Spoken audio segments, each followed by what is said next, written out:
Hello, hello, hello, and welcome to an episode of the Happiness Retreat. I am your host, Kimberly Treves, and today we have the good fortune to be in conversation with my dear friend and colleague, the beautiful and multi-talented Sherri Bausch, who has come to talk to us today.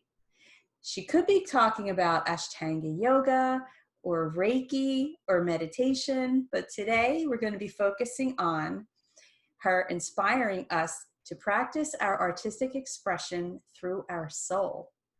Hello, Sherri, and thank you for taking your time to be with us today. Thank you so much, Kim. I'm so excited to be here. I have to, full disclosure, Sherri's one of my best friends, just saying. Yes. Transparency. Yeah, right? Yeah, exactly. So, along the lines of full transparency, I walked into one of your Ashtanga yoga classes on a random Thursday in the middle of the day. I was your only student, right? Yes. And here we are. Here we are. I don't even know how many years later. 5 years later, I think. I think you're right. Wow. Time flies. Yeah. So this conversation today is going to be all about spirituality and the soul and mastering our own energy. And I'm so happy, Sherri, that you're here to tell us how working with our own creativity and our ability to produce art is a vehicle for transformation. So if you could please start by giving us a little bit of information about your very diverse background, including your education and your professional stepping stones that have prompted you to have a very unique offering of combining art making and incorporating spirituality. Okay, great. So I feel like my whole life has been preparing for this right here. I in thinking and getting ready for this interview, I was thinking about what were the most prominent moments for me that led me here. And besides the fact that I'm trained in art, so my bachelor's is in art, in fine arts and art history, and I have a master's in elementary education, and I've taught for 30 years. I think we're going on 30 years, 30 plus years. The spirituality piece has been so key to how my professional life has grown. So from 2005, I think 2003, when I was diagnosed with multiple sclerosis, which was a benign form of it, but it really sparked in me, okay, what do I want for my life? How do I want my life to look? I'm a teacher and I love teaching, and that will never change, but there were things in my life that I had to prioritize, and art was one of them. Besides my family was first, my kids were first, and then my art making was always there. So fast forward to 2012, I guess, November 2012, and the multiple sclerosis showed up again, and was really, really difficult for me at this time. And at that time, I had this basically a spiritual awakening. So I had these little nuggets coming forward. They was driving me down the road. But 2012 was a really big turning point for me, where that's where I started learning about energy work and nutrition and yoga. And I went basically back to school for myself and studied yoga for 3 years with a really wonderful teacher in outside of Philadelphia, Amy Nobles Dolan, and learned Ashtanga yoga and interned with her and taught. And then became a Reiki master over those 3 years, and became certified in emotional freedom technique, EFT, and really did my own healing work in order to be able to help other people. And art was a big piece of that. So that was, when I'd let art go for a lot of my life, just, it was just kind of like, just not important as much as I wanted it to be, other than teaching. And so when I came to this point in 2012, it was really important to me to be able to integrate that and teach it again, teach art to students again, but also use energy techniques that were so helpful for me. So that's where we're here in 2020 with lots of life experience. I guess is the way to say it. So you did have an art studio before, or you taught art in elementary school? Both. I had an art studio for, I guess, 5 years in the suburbs of Philadelphia. Yeah, and I taught, had a business partner, and we taught all ages 2 and their parents, all the way up to adults. I loved it. It was my sweet spot. And then life happened, and I needed to go back and get my master's and take care of my family. And when my kids were old enough to go to college, that's when, you know, and it coincided with that 2012 kind of thing. I really had to take a good look at my life and figure out how I wanted to live in joy and be the best person that I could be for myself and for my family. So the art with a twist, back in the day, that was before you embraced spirituality as a component of the creation of art. Exactly. Okay. So just as it was absolutely zero accident how I walked into a random yoga class on a Thursday afternoon and you were my teacher. Yes.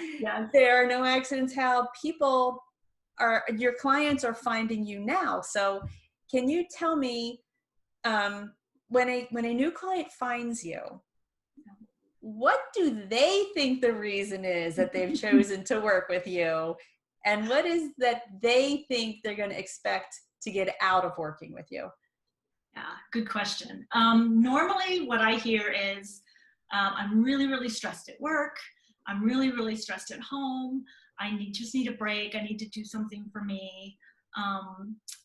I have a lot of people who, because I do teach drawing and painting as well, so I have a lot of my students who are drawing and painting students say to me that, you know, it's been bugging me for a long time now that my kids are grown or whatnot, or, you know, I feel like I have the time now and I just really need to do this, or I'm not going to be able to kind of, I don't want to say live with myself, I don't want to be that dramatic, but I really need to do this for myself. And that's it. As simple as that. Yeah. So they have a creative yearning, and they think in order to de-stress in some way, art is, you know, how they want to express it at that time. Absolutely. And most of them have put that decision off. They put that choice off because they put other people in their lives first, which we all do. And this is like a little gift that they're giving to themselves, but I don't think they realize how big the gift really is until they get into the process of it. And that's what I want to, that's what we're talking about here, because it's a huge gift to be able to open up.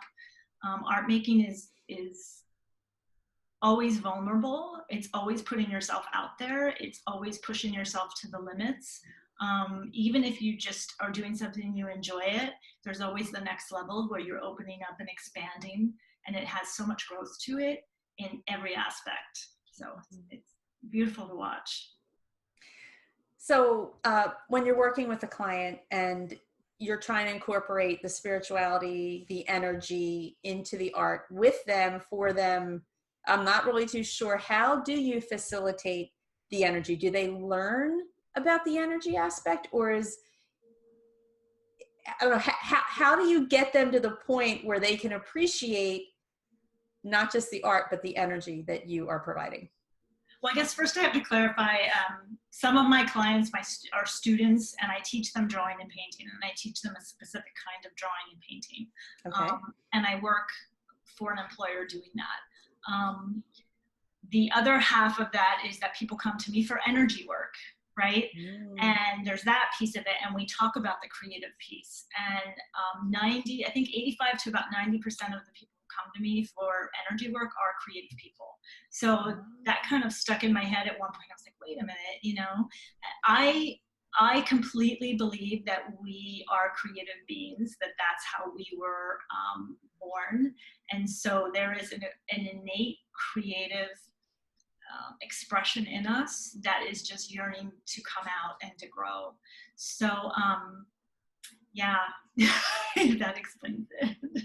Okay, so innate creative expression. So that means that, you know, there's 8 billion people on the planet, right? So if you had 8 billion clients right now today, they would then inherently have a different expression, even though they're all working with the same, with you. Yes. You would help them express in a different way.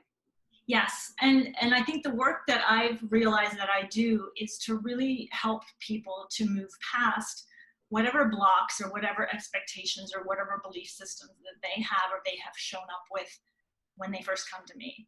And it's a process. It can be a long process, or it can be as short as, a couple sessions. But most people, when they come to me, don't expect the results that, I want to de-stress, I want to feel calm, I want to feel good, I want to express myself in this way, I want to be able to learn a skill. Drawing and painting is a skill, art making is a skill, learning an instrument is a skill, right? Learning a language is a skill. So when they come to me, they have that, like you were talking about in the last question, they have an expectation to really just learn a skill. But there's so much more to it, because we're complicated beings, right? We have, there's a lot going on with us. We've got our physical body, our emotional body, our quantum body, our soul body, our spiritual body. There's a lot. And all of those things integrate into art. That's what I see. It's using all of those aspects to really express ourselves and communicate, because that's what art is. Art is really about expressing ourselves and communicating in our own unique way.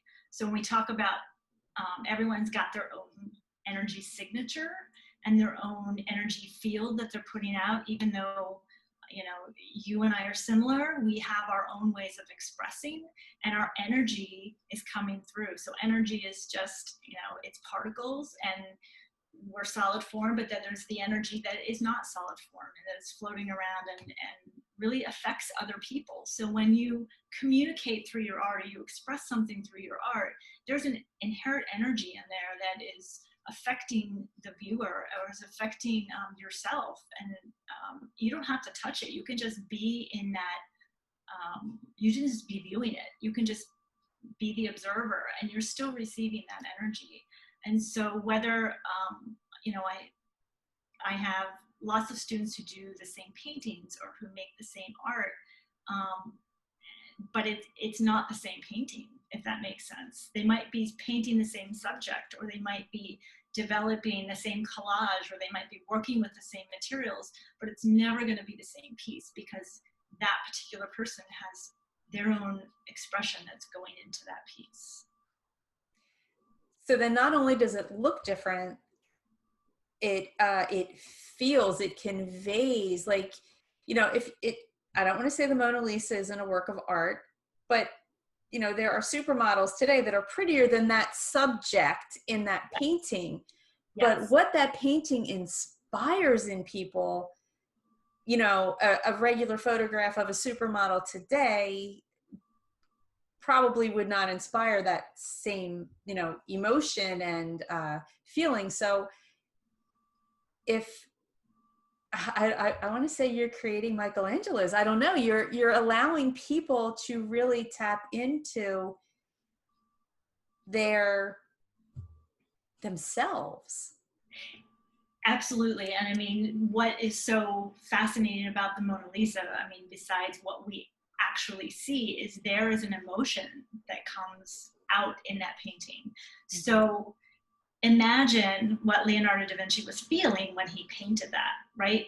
Not only were we getting his feelings, we're getting all of his experiences. Like, who was the Mona Lisa? What did he mean to her? Or, I'm sorry, what did she mean to him, right? Mm-hmm. So if you can really feel into that, as those of you who are watching right now, if you feel into that, there's a story behind that. Our stories, our experiences, we say they're only a story, but they're experiences, and that all of those experiences together form an energy. So your experiences are completely unique. So someone else painting the Mona Lisa, they're going to have different emotions about it. They're going to have different experiences with it, and it's going to be a different painting. It may look the same, but the energy signature is going to be different, for sure. Nice. So maybe that's the missing piece for some artists that are struggling. They've been trying to, even if it's writing the same book. I mean, you could say any artist who is struggling, who needs a muse, who needs guidance on really get out of the struggle of creating the masterpiece and getting them to the point where they are propelled to successfully finish a piece of art, Yes. they could work with you to, and I think you touched on it earlier, but I believe I glossed over that. What exactly could be blocking them from getting to that finished piece of work art that you can help them with? Well, the very basic level, definitely their own belief systems. So I've had so many people say, you know, and it'll just come up, they're drawing and they're getting frustrated, and just out of the blue, you know, my dad said this to me when I was a kid, or I think this looks like this, or I don't think I can do any better than this, or, I mean, there's thousands, millions of things that they're thinking about, belief systems that they have about what they're doing or what they're not doing. So one of the things that I found is that it's very much a subconscious kind of underlying belief system, and it just pops out. Usually when they're frustrated, you know, usually when they're like ready, like, I can't do, you know, I've given them like 5 or 6 different things that they could do. And this is for energy sessions too. This is not just art making. Mm-hmm. You know, I've given them a list of things and there's just a block. And we're usually the ones that are in the way. And it's usually a protective thing, right? Again, I'll go back to the vulnerability piece. It's really, you know, making art is really putting yourself out there. It really is putting yourself out there. And that's very, very scary for a lot of people. I'll give you an example. I just finished illustrating a children's book with a friend of mine, and it was probably the most challenging project that I have ever been a part of. It was also the most rewarding project, because the number of times that I had to sit myself down and be like, you're going to finish this project and you're going to figure out how to make this work, and you're going to move through all this discomfort, because there was so much discomfort around it. I had not done anything like that. And how many illustrations how many pages needed illustrations? Oh my gosh, I believe there were about 30. Oh, wow. And they were full paintings. Oh, wow. Yeah, so with the exception of the beginning of the book, yeah, I would say about 30. So that's a commitment. That was a challenge. Yeah. So when you're up against art, I mean, art teaches you so much about yourself. That's the other piece that I love about art making. People walk in thinking they're going to learn how to make art, or they're going to learn how to just, you know, relax in an energy session, or doing yoga. They're just going to feel better, you know. Mm-hmm. But it's really a practice of self-exploration, which is why I like to meld mindfulness and meditation. You're really learning a lot about yourself, because you're having to sit with some really uncomfortable feelings when you're making art, you know. Mm-hmm. A lot of artists, you hear about artist blocks or writer's blocks. Those are the kind of things that I like to help work through and help identify. And it becomes this little like exploration, digging, you know, okay, why are we doing this? Where is this coming from? You know, and even when people are making art, drawing and painting, you know, it's like, and when they have that aha moment, just like when you're teaching and someone gets it, everything clicks and they can move past those obstacles that they've kind of put in their way. The results are amazing. People are so proud of themselves. They feel so empowered to be able to move to the next step. It's beautiful to watch. Absolutely. So one question about the book you just created, yeah. just to bring it home for me to understand, because I really don't participate too much in the arts. You're creative though, Kim. Oh, I'm creative. I cook. I don't really paint and draw too much. But when you were tasked with that, I mean, that sounds like an insurmountable task to me, 30 separate illustrations.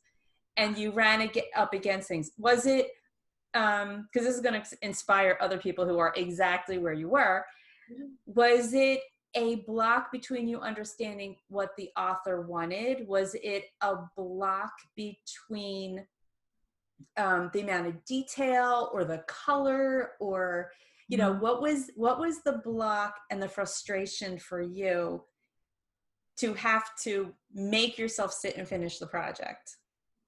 I think that I thought it was what the author wanted. That's what I wanted to think. Okay. So this is Okay. what I'm talking. We have these like things that we've convinced ourselves that this is what it is. But what Because you read the words that you thought she wanted that? Like you were drawing to what you thought her words interpreted? yes. And Okay. in the beginning we had she's awesome and we have a really good working relationship and she just let me basically do what I wanted. And then sometimes that huge blank canvas can also be very intimidating. You know, what do you do with that? But what I thought was the block was that, oh, yeah, I don't, I'm not sure what's going on here, and I'm not sure what the author's saying, and I'm not sure I'm doing it right for her. But really, what it was is that the canvas was really big, and I also had this book was full of figures. It was full of human figures, so faces, bodies, and that's one of the hardest things and most difficult things to render. And it's not that I can't do it because I've been doing it my whole life, but this was really to do it for a children's book in that style that I had been that I had decided I was going to do was really intimidating for me. I had also chosen a medium. I chose acrylics and had recently learned oils and regretted regretted using acrylics because they were difficult to use. So there was that challenge. I really had to master that as well. So there were a bunch of challenges that I just really had to take a break, and I had to do a ton of meditating. I did a ton of meditating. I did a ton of taking breaks and mindfulness and yoga. I did a yoga practice every day in the last 3 months because there was a push to finish the book for us. And that's when it was like, okay, this really is necessary to combine both pieces. So since you're a teacher of meditation, certified teacher in meditation, certified teacher in yoga, certified teacher in general, Exactly. right? So you have so many things to offer the struggling artist that wants to even do it as a hobby, but doesn't want it to become a chore. Yes. Yes. And that's what you incorporate. So tell me then, I'm coming to you because I want to learn how, I'm going to throw this out there. I want to learn how to play the guitar. I want to learn how to play the guitar. Okay. You haven't mentioned guitar yet. I haven't mentioned music, but that's another thing we do. Well, let's just, we're definitely going to talk again for sure. So let's say I think you can't help me get over my blocks and my struggles with the guitar because all we've talked about in this conversation right now is a physical art project. Yes. You know? Yes. Yeah. What would you say the benefit for that student would be working with you? That's a good question. So I think the first thing is and I always like to do like a 15-minute consultation where I can really understand not just what they're telling me, because there's always an underlying energy, and I'm pretty intuitive, so I do intuitive work as well. So I can kind of dig underneath that and find out, okay, this person wants to play the guitar, but they're telling me X, Y, and Z. They're having a hard time. Even though I don't play the guitar very well, which I don't, I have some grasp of what it would take just through art making process. So I do a lot of digging and a lot of intuitive work to understand, what are they really telling me? What is they really going on? They want to play the guitar, but what is that really about? Is it about more freedom for them? Is it about something inside of them that is just really bubbling up and needs to come out? Maybe not really about the guitar, learning the guitar, but more about how they want their life to look, and the guitar represents that, or learning to play the guitar represents that. So I've been known to I've been known to dig pretty deep and hone in on what is really going on, and gently kind of pull that forward and figure out how we're gonna make that shine. Because a lot of people are also, and myself included, when I was going through all my transformations, was it can be painful and it can be scary, and approaching that with gentleness and kindness and compassion, and the understanding that it takes as long as it takes. It takes as long as a person, for me, it took a really long time. Like Eckhart Tolle, we have his story, he was in a really, really low place, and then he went to bed, and I'm paraphrasing.